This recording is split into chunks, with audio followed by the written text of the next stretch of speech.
How's it going? OnlineBookClub.org's official Facebook page and YouTube channel. I'm back here with another Thursday video for everyone. Now today I'm going to talk about the 5 longest novels ever written. And these aren't like 500, 600 page novels. These are 1,000-page novels that probably took years and years and years to write. First of all, I feel like I'm very picky with my books. I don't like to read books that are too long because I feel like my attention span doesn't last that long. So the fact that people write 1,000 books and there's people out there reading and buying these, you know, I gotta give you credit. I'm not able to do it. And a lot of these are foreign books, so most of this video is going to be you guys laughing at me mispronouncing all of these names. First book is by author Arno Schmidt, and it's called Zettel's Traum. So Arno Schmidt's job was to translate the works of Edgar Allan Poe into German. So naturally he wrote a book about what it was like translating the works of Edgar Allan Poe into German. This book is 1,500 pages long and 1.1 million words long. So good on you, Arno. You must have done a lot, or it really worked with Edgar Allan Poe a lot because you wrote a 1,500 page book about it. So you know, at least you kept busy.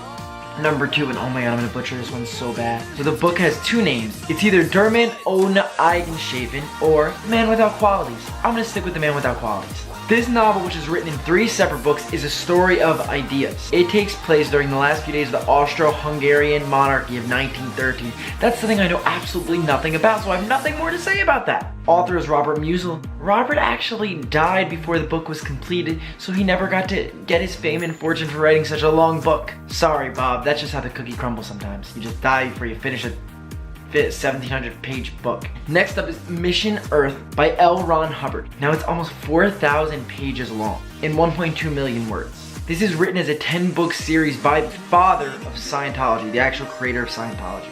I can't even read the description because it's like very rated R and I don't know who's listening or who's watching.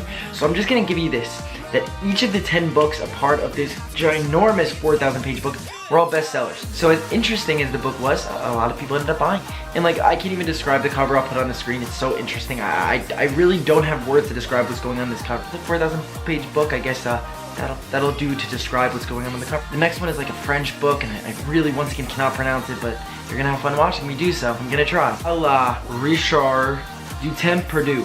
And I took French in high school, or otherwise known as In Search of Lost Time. I'm gonna also stick with that pronunciation. And it's by Marcel Proust. Now this is 3,031 pages long and 1.2 million words. So the book is about following the author's life from childhood to adulthood and discussing, I guess, involuntary memory. I guess if you're writing a book from when you were a child to adulthood, you do have a lot to talk about. Like, I feel like I'm 24 years old. If I wrote a book from when I was a baby, well, I didn't write it when I was a baby, but about when I was a baby till now, I feel like, you know, I could get like 1,000 pages. I would never do that because I don't have the patience at the time, but I feel like I can get it done. And supposedly this book had a profound influence on many books that were to come in the 20th century. And the last one I have on my list is Artemene, or Cyrus the Great, by Georges de Scudery and Madeleine de Scudery. No, every other book here is like 4,000 pages, like 1,000 pages. This is 13,000 pages. If you read 20 pages a day, every day, you'll finish in 2 years.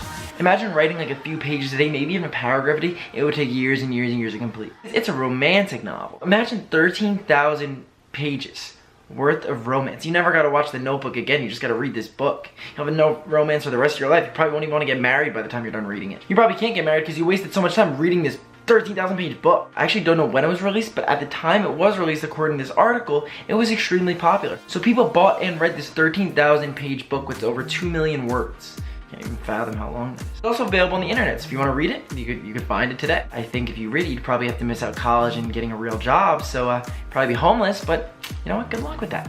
I feel like reading it would be a large chunk of time. You might have to read a page a day for 13,000 days straight. Maybe that'll do it, but you know, it's each their own. You want to go for it? You go for it. Good luck with that. Those are 5 of the longest books ever written. I don't know, like I said before, I'm not a big reader of books that are more than like 500, 800 pages. That's a lot for me. So kudos to the people who actually wrote and read these books. Hope you enjoyed this video. Please give it a big thumbs up. Please like our Facebook page and subscribe to our YouTube channel. Last week's User of the Week was you. Thank you for liking, commenting, subscribing to our YouTube channel. I truly appreciate it. If you want to be next week's User of the Week, tell me the longest book you ever read in pages. What was the longest one? Just let me know.